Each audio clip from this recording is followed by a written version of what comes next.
When you think about rock legends, names like Paul McCartney, Mick Jagger, and Sting instantly come to mind. These are the icons who shaped the sound of multiple generations, whose music still plays loudly across arenas, airwaves, and Spotify playlists.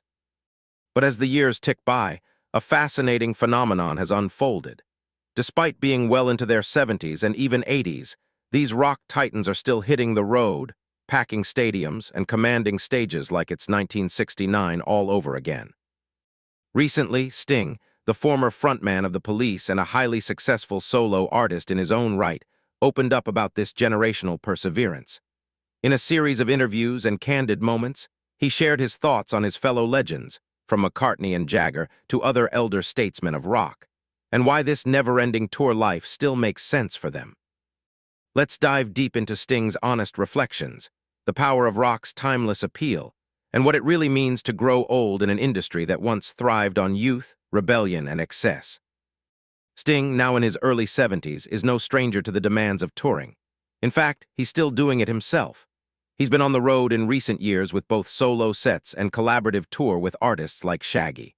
So when asked about his fellow veteran rockers like McCartney and Jagger still touring, Sting doesn't express surprise, he shows admiration. "I don't think music is something you retire from," Sting said in a BBC interview.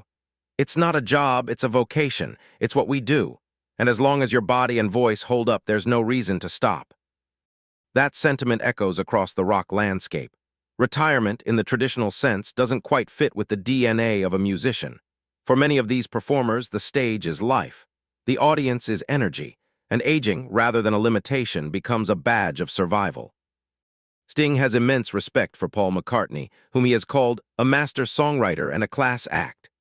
McCartney, now over 80, continues to perform across the globe. His Got Back tour has stunned fans not just for its nostalgic power, but for Macca's sheer stamina and command over 3-hour sets. "He's a phenomenon," Sting said of McCartney in a Rolling Stone feature. "To still be doing what he's doing at his age and doing it so well, it's inspiring." McCartney's performances often include a wide-ranging catalog, Beatles classics, Wings hits, and solo material. He even brought out surprise guests like Bruce Springsteen and Dave Grohl at Glastonbury 2022, leaving no doubt that rock and roll is still alive and kicking, even in octogenarian form. Sting emphasized that McCartney doesn't just tour for the money or prestige. He does it because he loves it. If McCartney is the soul of rock, Mick Jagger might be its engine. Watching Jagger on stage is like watching a man possessed by the rhythm of the universe, and he's 81. Sting marvels at Jagger's physicality. "That guy moves like he's still 25, Sting laughed in an interview with The Guardian. "He's got this electric presence that hasn't dulled one bit." The Rolling Stones continue to tour globally, with fans of all ages turning out to see the band that once made headlines for being dangerous. Now, they're admired for being relentless. Jagger trains intensely to maintain his stage energy, and Sting has often cited the Stones' lead singer as a gold standard for aging performers. "He doesn't coast, he gives it everything. That's rare at any age, let alone in your 80s. There's a deep psychological component to why these legends keep going, and Sting touched on that with some sobering honesty. "When you've been on stage for 50 years, he said, stepping away isn't just about retiring. It's like losing a part of your identity." In his own career, Sting has moved between genres rock, jazz, reggae, classical, but he always returns to the stage. And he understands that for McCartney, Jagger, and others like Elton John, Bruce Springsteen, and even Bob Dylan, live performance is not just a job, it's therapy. It's church. It's life itself. "You don't stop because you're old," Sting noted. "You stop because you can't do it anymore. Until then, why would you?" What's even more compelling is how these rockers have turned their age into an advantage. There's a gravity to McCartney singing, "Let It Be Now," a soul to Jagger howling "Wild Horses," a resonance when Dylan murmurs "Blowin' in the Wind." These aren't just songs anymore, they're life stories. Sting agrees. There's something deeply powerful about singing the same song for decades. The meaning evolves, it becomes richer with time. He recalled singing "Every Breath You Take" at 25 versus singing it at 70. Back then, it was about obsession, control, maybe even jealousy. Now it feels more like memory, more haunting, more poetic. For Sting, these reinterpretations are what keep touring fresh, not just for fans, but for the artists themselves. Of course, there are always skeptics. Some critics suggest that aging rockers should know when to quit, or accuse them of being cash cows just rehashing old hits. Sting has no time for that kind of cynicism. "The audience decides," he said bluntly. "If you can fill a stadium and move people, then it's valid, period." The proof is in the ticket sales. The Stones, McCartney, and even bands like U2 and Springsteen are still grossing hundreds of millions on tour. The fans aren't just boomers reliving their youth. They're teenagers, college kids, young parents bringing their own children. Rock, clearly, isn't just surviving, it's thriving across generations.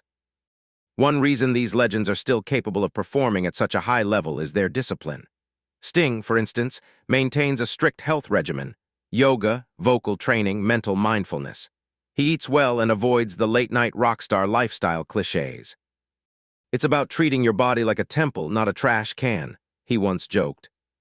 He also praises McCartney's vegetarian lifestyle, Jagger's athletic routine, and Springsteen's famously intense workouts. These are not men who got lucky. They're working to stay on top.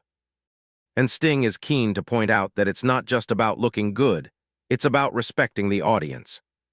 "They paid to see you at your best," he says, "so you better be at your best." Sting hopes that younger musicians watching this generation of touring titans take away one big lesson: consistency and craft matter. Longevity isn't about chasing trends. It's about building something real and showing up for decades. "You don't need gimmicks if you've got truth," he said. "These guys didn't always have perfect lives, but they were honest in their music. That's why it lasts." He also warns against burnout and the pressures of instant fame. "Don't try to peak at 25 and expect to coast. Build a career, not just a moment." When asked if he plans to stop touring anytime soon, Sting simply smiles. "Why would I? I love it. I love the people, the lights, the sweat, the music. If I can still do it well, I will do it." He also hints at wanting to explore more collaborations and new directions. "There's no finish line, only evolution." That same philosophy is shared by many of his peers. Springsteen, at 75, just wrapped a massive tour. Elton John may have said farewell, but he's already talking about a new album. Even Jagger joked that the Stones might outlive everyone. What's unfolding now is not just nostalgia, it's a rock renaissance.